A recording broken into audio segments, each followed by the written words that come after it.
इस बीड़ की धर्म धरा पर पधारे हुए माताएं, बहनों तथा भाइयों, लगातार कई दिनों से हमारी चर्चाएं चल रही है भावनाओं की। भावना अर्थात हमारे भावों की जननी। जिससे हमारे भाव होते हैं वैसे हमारी भावदशा निर्धारित होती है।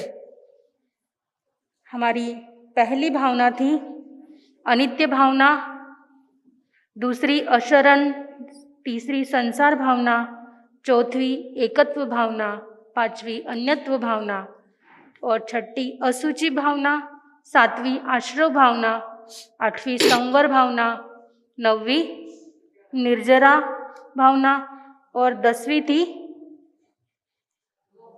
लोक भावना। और आज जो 11वीं भावना की हम चर्चाएं कर रहे हैं वो कौन सी है?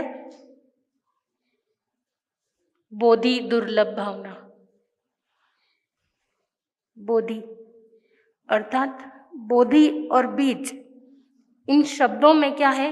थोड़ी सी साम्यता है। वह बीज जो जमीन में डाला जाता है, बीज अनेक प्रकार के होते हैं। जैसा बीज आप जमीन में डालोगे उसे संयोग पानी का, हवा का, जमीन का, उसी तरह उसे क्या मिलेंगे? फल मिलेंगे। अगर जमीन खराब है तो बीज वही पड़ा पड़ा क्या हो जाएगा? खराब हो जाएगा, उसे कीड़ियाँ लग जाएगी या वो नष्ट हो जाएगा। उसी तरह ये जो हमारा जो आत्मा का भी बीज है, उसे अगर संयोग पुरुषार्थ अगर मिला तो यह बीज क्या हो सकता है? फलित हो सकता है, पुष्पित हो सकता है। बंधुओं, कल जब हमने लोक भावना की चर्चा की तब पूरे विस्तार से बताया था कि एकेंद्रिय, बेंद्रिय, तेंद्रिय, चौरेंद्रिय, पंचेंद्रिय, मनुष्य, देवता, नारकी, पशु आदि अन्य अन्य योनियों में हमने क्या लिया है? जन्म लिया है, मृत्यु की है। जिस तरह से हमारे एक श्वासोच्छ्वास में हमने 18 बार जन्म और मरण लिया है। कितनी बार? 18 बार जन्म और मरण। ऐसी दशा हम सभी ने क्या करी है? भोगी हुई है। और उसके अनंत दुखों को सहन करने के बाद में उन सब की यात्रा पूर्ण होने के बाद में हमें मनुष्य भव मिला है। परंतु बंधुओं, मनुष्य भव भी क्या है? अति दुर्लभ है। संसार में हम देखते हैं कि जो इतनी जनसंख्या है, करोड़ों नहीं अब्जों, उन अब्जों की संख्या में रोज की यात्रा के दौरान व्यक्ति या जीव एक माँ के पेट में जन्म तो लेता है, परंतु उसकी यात्रा प्रारंभ हो उसके पहले ही क्या हो जाती है? पूर्ण हो जाती है। वह इस संसार में आए उसके पहले ही परलोक में क्या हो जाते हैं? पहुंच जाते हैं। और कुछ होते हैं जो जन्म लेते हैं, परंतु आप देखते हो हजारों नहीं लाखों अनाथ आश्रम क्या हो गए हैं? खुल गए हैं। उनकी जो माताएं होती हैं या पिताएं होते हैं उनके, वो उन्हें क्या कर देते हैं? रास्ते पे छोड़ देते हैं, अनाथ आश्रम में छोड़ देते हैं, झाड़ियों में छोड़ देते हैं। और अगर सब कुछ अगर स्वस्थता से मिल जाए, संयोग से अगर मिल जाए, परंतु आप देखते हैं कि दुनिया में कितने लोग ऐसे भी हैं कि जो सड़कों पर क्या मांग रहे हैं? भीख मांग रहे हैं। कुछ लोग ऐसे हैं कि जिनकी नाक पर अगर मक्खी भी बैठ जाए तो वे उन्हें हटाने में क्या नहीं है? समर्थ नहीं है, क्योंकि उनके तो क्या नहीं है? हाथ ही नहीं है। कुछ लोगों के पांव ही नहीं है। कुछ लोग आप देखते होंगे कि मंदिरों के बाहर क्या मांग रहे हैं?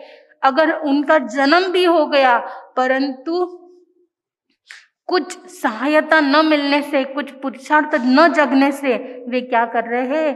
अपना जीवन निर्वाह मांग कर निकाल रहे हैं। और कुछ लोग अगर उन्हें अच्छा सब कुछ मिल भी जाए, परिवार अच्छा मिल जाए, परंतु बुरी संगति में वो क्या करते हैं? बुरे काम करते हैं।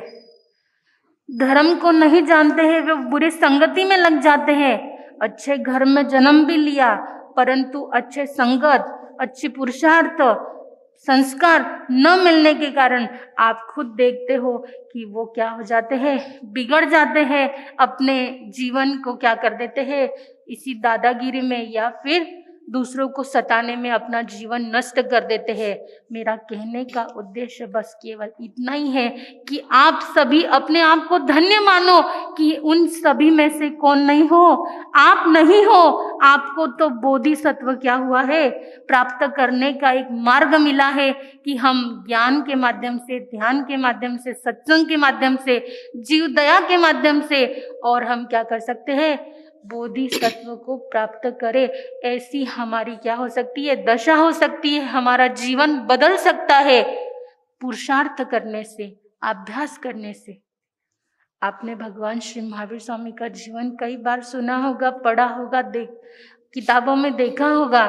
भगवान के 27 भवों में कहा जाता है कि नयनसार के भव में भगवान ने दान दिया और बोधि सम्यकत्व को यह क्या किया, प्राप्त किया है। यह सम्यकत्व ही बोधि रत्न है, परंतु यह जीवन में आना क्या नहीं है, आसान नहीं है, यह बड़ा मुश्किल है। हमारे जीवन में पुरुषार्थ, स्वाध्याय और सत्संगति से ही क्या होता है, यह प्राप्त होता है। अपितु बहुत सारे लोग कहते हैं कि मारा सा जीवन में घनो दुख है, मने यो नहीं मिलो, मने वो नहीं मिलो।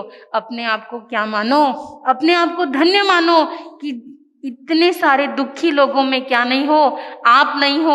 आपके पांव अच्छे हैं, हाथ अच्छे हैं, मन अच्छा है, सब तरह से क्या हो, स्वस्थ हो, अच्छा भरा पूरा परिवार मिला है। और क्या मिले हैं, गुरु दर्शन मिले हैं, और गुरु की क्या मिली है, अमृतमय वाणी आपको मिली है। यह सब किसका प्रभाव है, सत्संगति का प्रभाव है, पुरुषार्थ का प्रभाव है, और यह हमारी जिनवानी सुनने का प्रभाव है कि हम सब क्या है, स्वस्थ है, मस्त है, और अपने दोनों कानों से क्या सुन सकते हैं, जिनवानी रूपी अमृत सुन सकते हैं, और हमारे जीवन में बोधि रत्न को क्या कर सकते हैं, प्राप्त कर सकते हैं, बोधि दुर्लभ भावनाओं को प्राप्त कर सकते हैं। एक बार एक व्यक्ति परिस्थिति के कारण गरीब हो गया, अच्छा खासा अमीर था, परंतु परिस्थिति की ऐसी मार लगी कि दाने दाने को मोहताज हो गया। उसकी धर्मपत्नी उसे कहती है, सुनो, जाओ तुम यहाँ के सेठ के पास में और उसे अपनी दुर्दशा का बारे में बताओ, शायद वो तुम्हारी क्या कर देगा, मदद करेगा। पत्नी के बार बार कहने से क्या हो गया, वह गया सेठ के पास और जाके कहने लगा कि मैं बहुत क्या हो गया हूँ, परिस्थिति का मारा हो गया हूँ, एक दाने का मोहताज हो गया हूँ। आज मेरी यह दशा है कि मेरे कपड़े, मेरा खान पीन कुछ भी क्या नहीं है, मेरे पास कुछ भी नहीं है।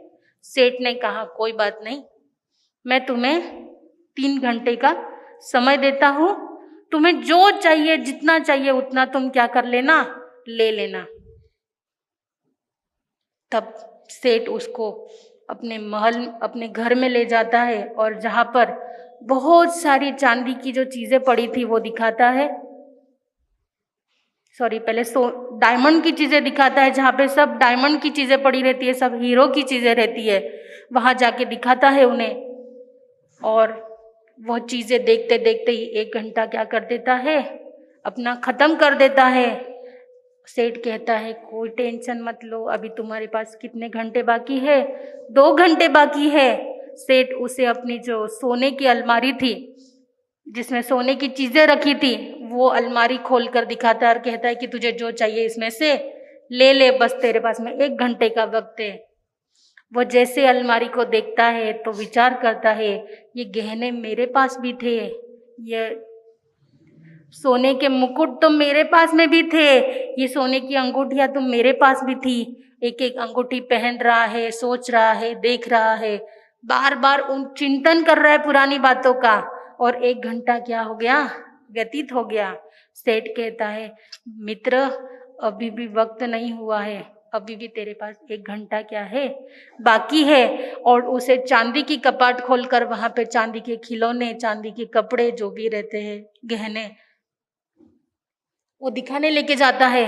परंतु जिस तरह से पहला 1 घंटा वेस्ट किया, दूसरा भी घंटा वेस्ट किया, और अभी तीसरा भी घंटा क्या कर दिया उसने, इसी तरह गवा दिया। वह मित्र कहता है कि मैंने तो तेरा संयोग करने की पूरी कोशिश की थी, परंतु तूने अपना समय क्या कर दिया, सिर्फ देखने में और चिंतन करने में क्या कर दिया, व्यतीत कर दिया। तब वह उसका मित्र कहता है कि अब तू क्या कर, तेरे घर लौट जा। घर लौटता है, अपनी पत्नी को सारी बातें बताता है, और पत्नी कहती है कोई बात नहीं, तुम एक बार फिर से जाओ, शायद सेठ तुम्हारी क्या करेगा, मदद करेगा। जैसे ही सेठ के पास जाता है और कहता है कि सेठ जी मुझे माफ कर दो, मैंने सारा समय सिर्फ देखने में ही व्यतीत कर दिया, मुझे एक बार फिर से चांस दिया जाए। सेठ कहता है मैं दूंगा तुझे चांस, पर केवल 1 घंटे का। और अब की बार सारी तांबे की चीजें होती है वहां पर, और इसने पहले से सारा प्लानिंग किया रहता है कि अब की बार मैं भूल नहीं करूंगा, अब सारी चीजों को बराबर अपने झोले में, अपने थैली में क्या कर लूंगा, भर लूंगा। जैसे ही थारी सारी चीजें ले ली, थैले में भर दिया और देखा कि सामने क्या लगा है, बिस्तर लगा है। सेठ मेरी कितनी चिंता करता है, सारा सामान तो ले लिया है, सब कुछ भर लिया है, थोड़ा देर क्या कर देता हूँ, सो जाता हूँ, क्योंकि तांबे की सामान उठाने में, रखने में, पैक करने में काफी पसीना निकल गया, काफी थक गया हूँ। और वो जैसे ही सोने लगता है, तो जैसे ही वहां पर आते हैं वहां के जो सेठ के नौकर जाकर और कहते हैं कि भाई साहब आपका टाइम तो क्या हो गया, यह भी टाइम आपका पूरा हो गया, अब आपको एक तांबे का एक सिक्का भी आप यहाँ से क्या नहीं कर सकते, नहीं उठा सकते, नहीं ले सकते।